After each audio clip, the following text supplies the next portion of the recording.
There's yet another blast in Chhattisgarh, this time in the Chintagupa area of Sukna. A civilian has sustained injuries in a bomb blast in an area at around 2 p.m. Troops of the 150 Battalion CRPF have rescued him and taken him to the CRPF field hospital. Now remember, this is the second bomb blast in the Bastar region today. And my colleague Tanima Biswa is joining me with more details. Tanima, another bomb blast and a series of them, just in the election season. Could you bring us details of this particular attack and also the ones that we have seen in the run-up to the polls, please?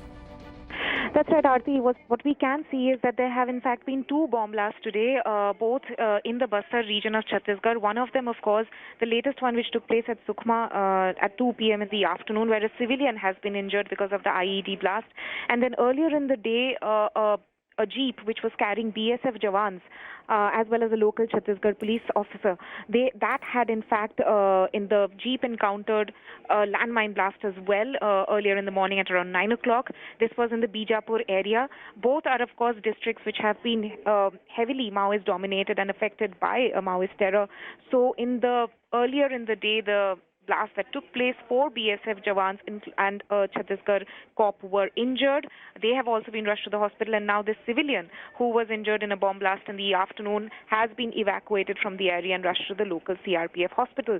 So we can see that despite the fact that election in the Bastar region of Chhattisgarh was completed on Monday, on 12th of this month, despite that the Maoist attacks have of course continued unabated. And remember, Chhattisgarh elections are happening in two phases this time, so another phase of elections is still to be completed on the 20th of this month, just a few days to go for that.